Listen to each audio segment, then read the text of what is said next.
Well, howdy there, Internet people. It's Bo again. So, today we are going to talk about an Inspector General report for DOD, what they learned, how things are going with a certain program, how successful it's been, where any lapses are, and how widespread it is. Because this is something that, when it was enacted, there were a whole lot of people who were like, well, this is unnecessary. Turns out maybe it wasn't. So, the Department of Defense instituted a program to keep extremists out of the military. Over the last year, there were 78 service members that were suspected of advocating the overthrow of the government. 44 that were suspected of engaging in or supporting terrorism. The grand total for extremists was 183. The remainder of those were made up of people who advocated for widespread discrimination, or they advocated for using violence to achieve their political goals. So 183. That number is up from last year. But there is some good news that we'll get to here in a minute. On top of the 183, there were 58 that were identified or suspected of having gang affiliations, which is something else the military has been working to deal with.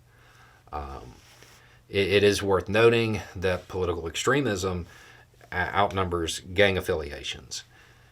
So, when it was all said and done, you're looking at a pretty large number here. Out of these, 68 of these cases were deemed to be cleared or unsubstantiated. So you're talking about 173 that weren't. Now, not all of these cases are closed and finalized yet. Like, as I go through this, I'm sure everybody's like, so what's the good news? This is the good news. Out of the cases that were closed, that were determined to actually be substantiated, the chain of command acted in every single one of them, which is, talk to your friends who are in the military. I mean, that's kind of rare in and of itself. The actions taken by command ranged from involuntary discharge to an NJP, non-judicial punishment, and I believe 2 of them actually went to court-martial. So they are taking it very seriously. One of the other things that is not going well is the screening that occurs at recruitment.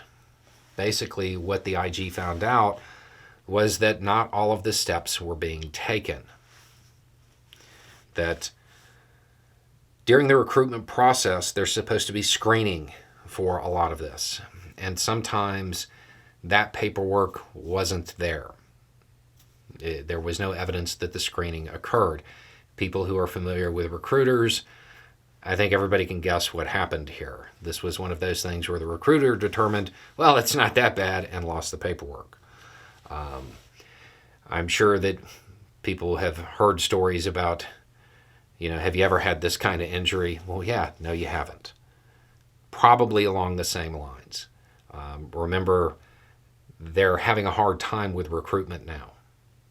So the years and years of missing recruitment goals has led recruiters to be maybe a little bit more lax than they should. That appears to be a weak link. Everything else in this program, while the numbers are high, it actually appears to be functioning, which, again, nice change.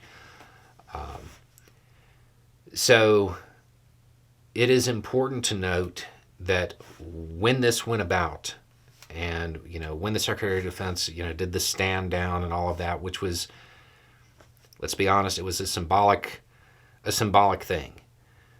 But the programs that came along with it, that people didn't think were necessary, I mean, these are pretty high numbers when you're talking about people who are advocating overthrow or suspected of engaging or supporting.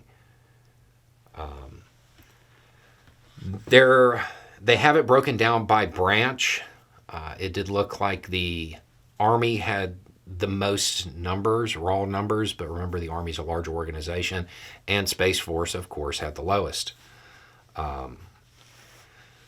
So it's a brief overview. My guess is that the screening process will be fixed by basically rejecting anybody that doesn't have it done, which will make recruiters do it. That's what they're going to have to end up doing with this. But it does appear that it's working. And again, the interesting thing is that every single instance where it was substantiated, it was acted upon. And most of them with pretty high-end punishments for the military. I want to say only 3 were given just counseling. So it's a brief look at that. I'm sure we'll come back to it next year and see what the numbers look like then. Anyway, it's just a thought. Y'all have a good day.